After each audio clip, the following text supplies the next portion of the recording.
Сәлем көрермен, көргеніме өте қуаныштымын. Бүгінгі біздің сабағымызда workbookпен жалғасады.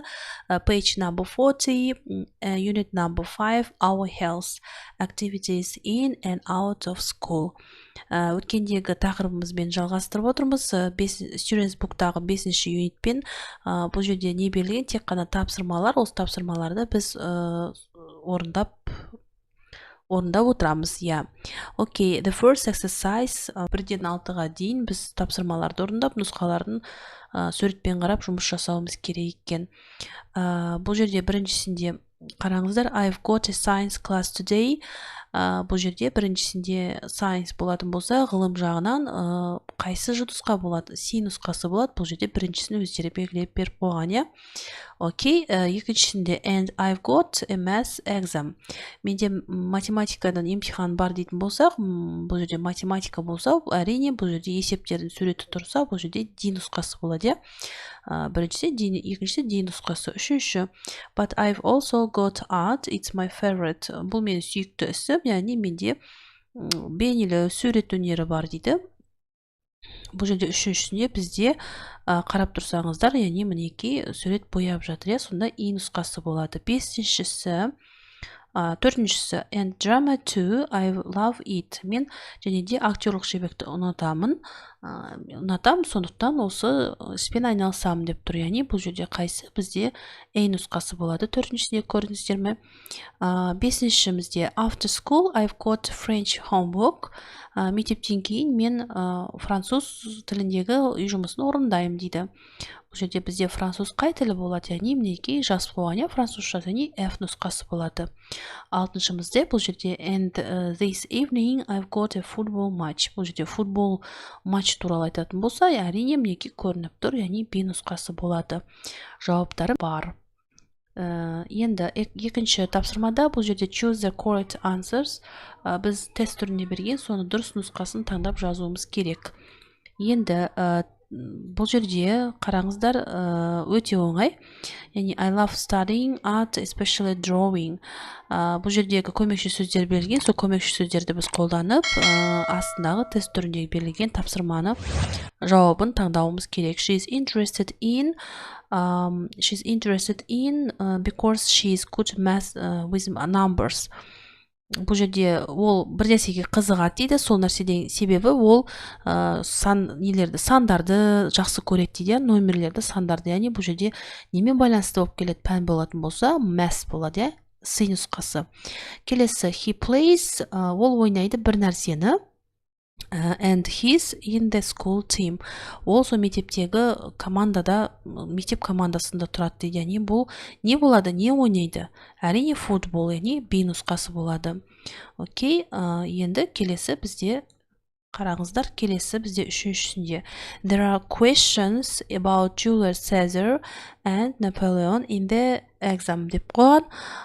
Бұл жерде көптеген сұрақтар бар дейді, Юлий Цезар мен Наполеонға байланысты, және де ол қандай емтиханда бар дейді. Әрине Наполеон мен Юлий Цезар дейтін болсақ, орта ғасырлардағы адам, бұл атақты, яғни историямен байланысты, тарихпен, яғни A нұсқасы болады. I like learning this about computers in... Мен компьютерлерді және жақсы көремін дейді. Және соны мен сол мәселемен отырамын дейді. Яғни не болып табылады? Әрине IT, ICT, яғни информатика дегенмен, мінекей осы D нұсқасын мен белгілегем. Ары қарай we often sing in our classes. Біз жиі класспен отырып не істейміз? Өзіміздің әнімізді айтамыз дейді. Қандай пәнде айтамыз? Әрине B нұсқасы, music, музыка, ән күйде. Окей, соңғы алтыншысында бұл жерде she loves learning, ол жақсы көреді, үйренгенді нені? In her language class, яғни тіл сабағында ол үйренгенді жақсы көреді. Нені үйренгенді жақсы көреді? Тіл сабағы болатын болса, әрине French, яғни француз тілін үйренгенді жақсы көреді деп алдым, яғни A нұсқасы болады. Окей, үшінші тапсырмада бұл жерде complete the sentences with the words in the box. Кестенің ішіндегі тапсырмаларды тапсырма емес сөздерді қолданып біз жаңағыдай мына жерде тиісті орынға қояды екенбіз. Бұл жерде де оңай.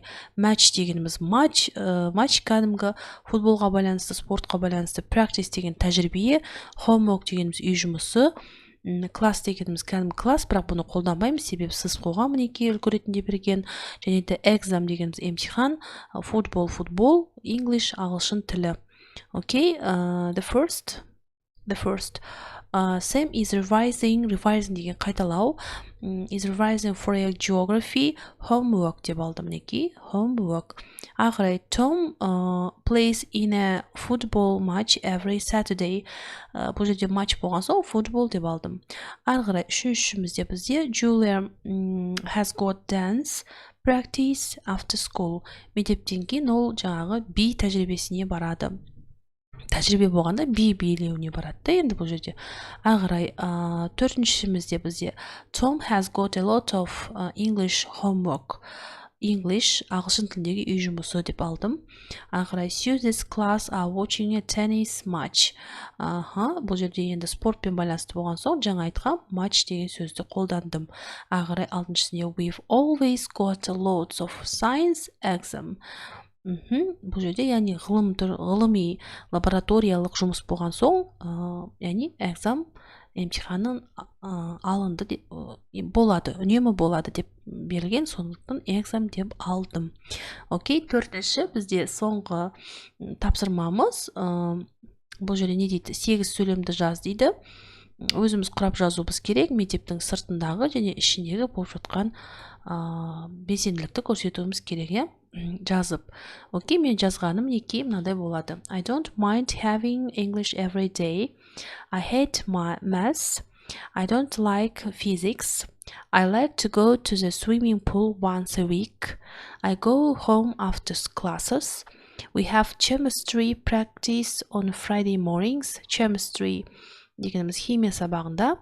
Every Saturday we go to our school football matches and I do my homework every day. Мінекей осымен сабағымыз аяқталды. Міндетті түрде мен арнама жазылыңыздар. Келесі сабақта үнемі бірге орындайтын боламыз.